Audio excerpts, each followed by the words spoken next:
Alrighty, Craig, well, I feel really lucky and thank you for the access. We're in the official men's locker room and you've just told me this is for the seeded players and those automatically in the main draw. What's it like in here during the tournament? Well, it's very different now, it's very quiet. But the first week during the tournament is very busy. The people allowed in the locker room are the player and their coach. High security getting in here.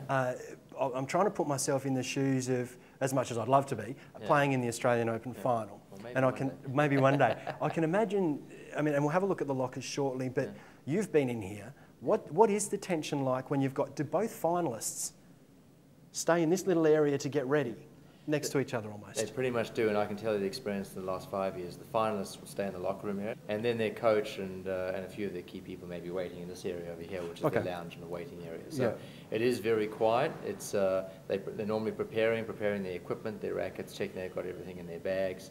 And then just prior to their walking onto the court, I come in and give them the briefing about what's expected, what they need to do, what the walk-in time is. There's going to be an interview, the types of questions, and then after they've finished with their briefing, they walk out to the court, they get interviewed, they get on and they go and play the final. And of course, after the final is very different, of course. Of course, yeah, absolutely. And I mean, and that's the thing, you don't probably realise watching on TV, or even if you're lucky enough to be sitting at Rod Laver Arena, what goes on behind the scenes, the amount of stops. And we'll just move over this way. And this is, you mentioned this is where you give the briefing to the players. So what kind of thing do you tell them? I mean, straight out that door is the Walk of Champions, is it not? That's correct. Down to Rod Laver Arena. Yeah, so when the players they'll grab their bags and they'll go straight to that door and they'll hold there, and at that holding area I'll come in and I'll talk to them and say, first of all, I'll make sure we've got them on time. Now there's some players that are notoriously late on showing up for the TV. Who are they? You've got to give us something. Or are you allowed to? You can take a guess of who do you think's always late and walking on the court.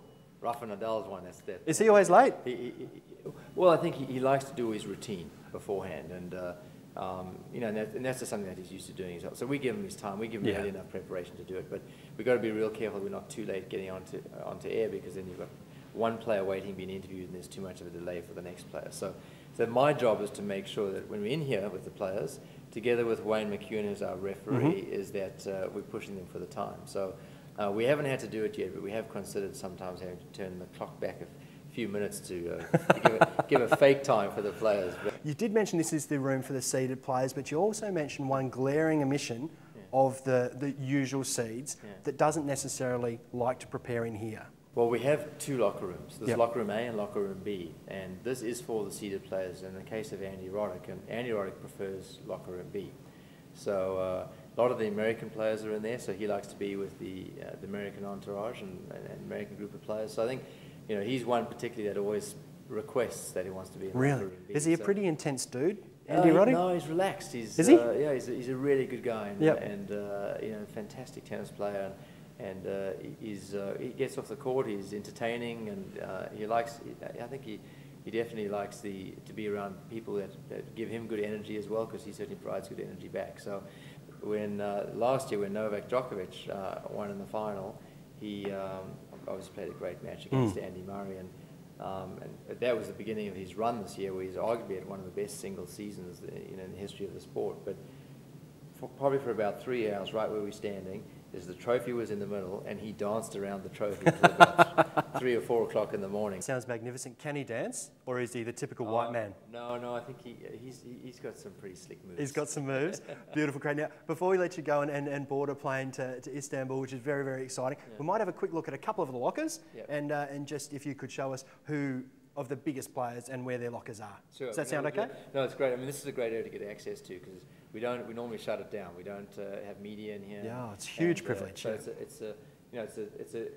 is the heart of the tournament. This is really all the conversations take place with the players. Fantastic. Let's have a look. This really is the inner sanctum, and so thank you for the access. We really appreciate it, to give everyone a very brief look at what this is all about. But we're standing in front of the reigning Australian Open champions locker, Novak Djokovic. What can you tell us about this little area here?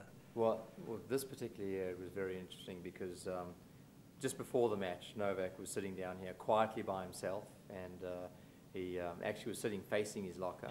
And I think he was just taking a bit of quiet time in preparation for the final, which ended up being his second Grand Slam win, and gave him the run for the great for the great year that he had. And then when he came back after he beat Andy Murray in the final, he came straight back to the spot, put his bags down, sat down, put his head in his hands, and I think he was just taking in the occasion a little bit himself, and just realised what he had done and won another Grand Slam title. You talked about the adulation and the joy here, the devastation on that side. I mean, that's got to be pretty shocking to have to deal with one person who's so happy, but I'm sure respectful of the person he's just beat, who he's probably a friend of, and Andy, who's so devastated. I mean, how does the staff learn to deal with the differing emotions? That's a great question, and like, what do you say to someone that's just been working hard all 2 weeks? And our instructions normally to staff is around the players that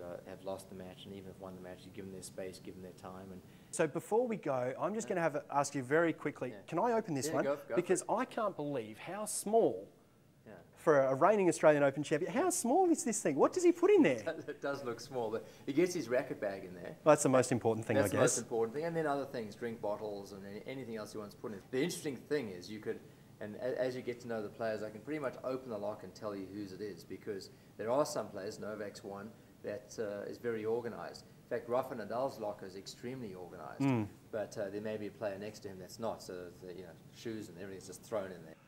Thank you so much, Craig, for your time. We really appreciate it. For a look at the behind the scenes of Australian Open 2012, we can't wait for an amazing tournament once again, and good luck with everything going forward. No, well, thank you. And I'm very lucky that we've got a fantastic team, and I love working with the team, and it's, they ultimately deliver the Australian Open for us, and I think 2012 is going to be even bigger and better. In fact, we did announce the highest level of prize money in the history of the sport, $26 million up for grabs, where the winners get $2.3 million. And never in the history of the sport has there been that much money up for grabs. So players like Novak Djokovic would like nothing more to come back and try and win it for a third time. Absolutely. I'll be working on my backhand for $2.3 million. Don't worry about that. Thanks, guys. We'll talk to you soon.